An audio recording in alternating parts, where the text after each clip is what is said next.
રામ રામ ખેડૂત મિત્રો, હું પારુલ પટેલ આપણી યુટ્યુબ ચેનલ સૌરાષ્ટ્ર માર્કેટમાં તમારું હાર્દિક સ્વાગત કરું છું.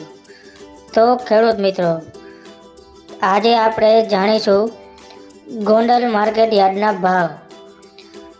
હું ગોંડલ માર્કેટ યાર્ડના ભાવ જણાવું તે પહેલાં જો તમે ચેનલમાં નવા છો તો ચેનલને નીચે આપેલા સબસ્ક્રાઈબ બટનને પ્રેસ કરી ઘંટીને ઓન કરી દેજો, જેથી કરીને આવનારા તમામ નવા વિડીયો તમારી સુધી સૌપ્રથમ પહોંચી શકે.